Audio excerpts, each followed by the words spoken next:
बहुत कम लोग जानते हैं कि शहंशाह कॉमेडी कहलाने वाले उमर शरीफ अपनी ज़िंदगी के आखिरी बरसों में रूहानियत से काफ़ी करीब हो गए थे, जिसके बाद इन्होंने रूहानियत पर कई किताबें तहरीर की, जिनमें से एक फ़ाबी अय्यी आलाई रब्बिकुमा तुकज़्ज़िबान के उन्वान से शाया हुई। अपने आखिरी इंटरव्यू में भी उमर शरीफ ने रोते हुए कहा था कि मुझे अगर किसी चीज़ से डर लगता है तो वो कब्र का अजाब है। दुआ कीजिए कि अल्लाह रब्बुल इज़्ज़त मुझे कब्र के अजाब से महफूज रखे। उमर शरीफ सिर्फ एक वर्सटाइल अदाकार और कॉमेडियन ही नहीं थे, बल्कि इन्होंने बतौर मेज़बान, फिल्म साज, हिदायतकार, शायर, मौसीकार, कहानी नवीस और बतौर मुसव्विर भी अपने फ़न का लोहा खूब मनवाया। उमर शरीफ ज़िंदगी भर थिएटर से हटकर खुद को दूसरी जहतों में दरियाफ्त करने की सही करते रहे। ज़िंदगी के आखिरी बरसों में वो रूहानियत से काफ़ी करीब हो गए थे और लिखने पढ़ने से बहुत शुगफ पड़ गया था। उन्होंने 5 किताबें भी लिखीं जो शाया तो हो गईं, लेकिन उनकी रूनमाई होना बाकी थी। इन किताबों में पहली किताब फ़ाबी अय्यी आलाई रब्बिकुमा तुकज़्ज़िबान है, जो रूहानियत के मौजू पर इनकी पहली तसनीफ़ थी। दूसरी किताब इनके ड्रामों और तीसरी किताब उमर शरीफ के अफसानों का मजमुआ है। इनकी चौथी किताब एक शेरी मजमुआ कलाम है और 5वीं किताब मुख्तसर कहानियों का मजमुआ है। उमर शरीफ को मुसव्वरी से भी हल्का फुल्का शुगफ था और आने वाले दिनों में वो एक और नई फिल्म बनाना चाह रहे थे, जिसकी मौसीकी भी इन्होंने खुद तरतीब दी थी। उमर शरीफ ने फलाही कामों के लिए भी खुद को वक्फ कर रखा था। ये कहा जाए तो बेजा ना होगा कि स्टैंड अप कॉमेडी और मज़ाहिया अदाकारी की तारीख उमर शरीफ के बगैर अधूरी है। पाकिस्तान में 80 और 90 की दिहाई से शुरू होने वाले स्टेज ड्रामों के जरिए इस तर्ज की कॉमेडी का आगाज़ हुआ, जबकि इस नौइयत की कॉमेडी के ताने बाने पाकिस्तानी फिल्मी सनत की मज़ाहिया अदाकारी से जा मिलते हैं। धीरे धीरे ये मज़ाक का मीडियम रेडियो, फिल्म और टेलीविज़न के लिए लाज़िम मलज़ूम हो गया। लेकिन पाकिस्तान में स्टेज ड्रामों के जरिए जिस अनोखी तर्ज की कॉमेडी तख्लीक की गई, उसने मज़ाक गोई का सारा मंजरनामा ही बदल कर रख दिया। स्टेज कॉमेडी बाकायदा एक मीडियम बन गया और जब इंटरनेट का दौर नहीं था, तब इन स्टेज ड्रामों के ऑडियो और वीडियो कैसेट्स दुनिया भर में पहुंचे और पाकिस्तानी मज़ाक को फ़नकारों की सलाहियतों का लोहा मान लिया गया। पाकिस्तान के इन मज़ाहिया फ़नकारों की अक्सरियत ऐसी थी जिनकी तशहीर में पाकिस्तान टेलीविज़न का कोई किरदार नहीं, और उन्होंने अपने बलबूते पर कॉमेडी मीडियम के ज़रिए स्टेज किरदारों की मदद से अपनी दुनिया आप पैदा की।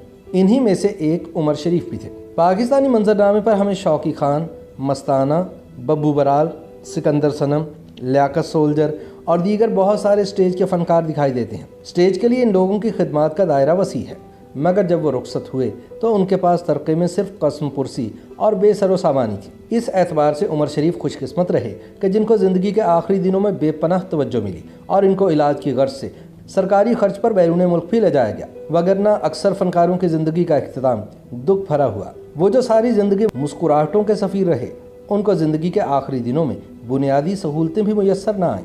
पाकिस्तानी फिल्मी सनत से मुनव्वर ज़रीफ, रंगीला, नन्हा और लहरी जैसे फ़नकारों ने मज़ाक गोई की रिवायत को मजबूत करने में कलीदी किरदार अदा किया। इसी तरह टेलीविज़न की स्क्रीन पर मोइन अख्तर, जमशेद अंसारी, अतहर शाह खान जेदी और दुर्दाना भट्ट वगैरह ने जिस तरह की कॉमेडी के लिए फ़िज़ा बनाई, उसने भी इस रिवायत को पाकिस्तान में मज़ीद मजबूत किया। मगर ये नाबगा रोज़गार लोग खामोशी से पस मंज़र में चले गए। उमर शरीफ खुशकिस्मत रहे कि उनके हिस्से में बेपनाह तवज्जो और चाहत आई। वो एक ऐसे फ़नकार थे जिनका स्टेज की दुनिया से फिल्म के पर्दे तक मज़ाक के मीडियम में खिदमत का एतराफ़ किया गया, और वो भी अपने रूहानी उस्ताद मुनव्वर ज़रीफ की तरह अपने दौर में दुनिया कॉमेडी के शहंशाह कहलाए। उमर शरीफ बताया करते थे कि उनकी बदनसीबी रही कि वो ज़िंदगी में मुनव्वर ज़रीफ से मुलाकात ना कर सके। उमर शरीफ की मुनव्वर ज़रीफ से अक़ीदत का ये आलम था कि एक बार कराची से लाहौर आए तो हज़रत दाता गंज बख्श रहमतुल्लाह अलैह के मज़ार पर हाज़िरी देने के बाद सीधे टैगोर पार्क में मुनव्वर ज़रीफ के घर गए और घर की दीवारें चूमते रहे। बकरा किस्तों पे उमर शरीफ का वो ड्रामा था जिसकी वजह से वो आलमगीर शोहरत के हामिल हुए। इस ड्रामे के 5 हिस्से बनाए गए। दिलचस्प बात यह है कि उन्होंने ये ड्रामा हादसाती तौर पर लिखा, क्योंकि इनका वो ड्रामा जिसको स्टेज होना था ऐन वक्त पर पाबंदी का शिकार हो गया। उनके पास सिर्फ 2 दिन की मोहलत थी जिसमें उन्होंने ये ड्रामा लिखा और इसमें परफॉर्म भी किया। इसी ड्रामे की थीम में से उनका एक और मशहूर ज़माना ड्रामा निकला जिसका नाम बुढ़ा घर पे है था। उमर शरीफ चूँकि फिल्मों से हमेशा मुतासिर थे, इसलिए फिल्मी सनत का रुख भी किया और फिल्में बनाने के साथ साथ उनमें काम भी किया। इस तनाजुर में उमर शरीफ की मकबूल फिल्म मिस्टर 420 है। पाकिस्तान टेलीविज़न से इनका वास्ता कम रहा, जिसकी एक वजह उनके नज़दीक साथी फ़नकारों का पेशा वराना हसद था, जिन्होंने इन्हें काम करने के मौके नहीं मिलने दिए। अलबत्ता आगे चलकर उमर शरीफ ने मुख्तलिफ निजी टीवी चैनल्स आ जाने के बाद कई टॉक शोज तो किए, लेकिन टेलीविज़न पर अदाकारी से फासला ही रखा। उमर शरीफ ज़िंदगी के आखिरी दिनों में बहुत बीमार रहे और इनकी रहलत के हवाले से झूठी खबरों और अफवाहों का बाजार भी गर्म रहा। उन्हीं दिनों में इनके घरेलू झगड़ों की बाज़गश भी अदालत में सुनाई दी। वजह तनाज़ा जायदाद थी। उमर शरीफ ने 3 शादियाँ की। इनकी बेगमात के नाम दीवा उमर, शकीला कुरैशी और ज़रीन गज़ल हैं। सिर्फ पहली बेगम से इनके 2 बेटे हैं। इन्हीं से एक बेटी भी थी जिनका गुर्दे के ट्रांसप्लांट के दौरान इंतकाल 1 बरस पहले हुआ था। उमर शरीफ को अपनी बेटी के इंतकाल का बेहद सदमा हुआ, जिसके बाद इनकी सेहत गिरना शुरू हो गई। उमर शरीफ के करीबी दोस्त और साथी अदाकार शराफत अली शाह का कहना है कि उमर शरीफ की बीमारी के पीछे असल वजह ज़हनी दबाव थी। उन्होंने पेशावराना काम को भी अपने ऊपर हावी रखा और फिर निजी ज़िंदगी के मसाइल ने भी इनको अपनी गिरफ्त में लिए रखा। यही वजह है कि जब वो कई बरसों के बाद सन 2019 में दोबारा थिएटर की तरफ लौटे और कराची में वाह वाह उमर शरीफ पेश किया गया तो वह तनकीद का शिकार हुआ।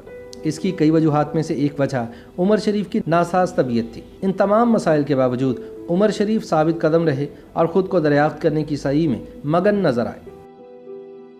YouTube पर गूगली न्यूज देखने के लिए youtube.com की सर्च बार में गूगली न्यूज TV टाइप करें। गूगली न्यूज के पेज पर सुर्ख रंग के सब्सक्रिप्शन वाले बटन पर क्लिक करना ना भूलिए। YouTube पेज पर अपलोड होने वाली वीडियोस से बाखबर रहने के लिए बेल आइकन पर क्लिक कीजिए। आपको हर नई वीडियो के बारे में नोटिफिकेशन मौसूल हो जाएगा।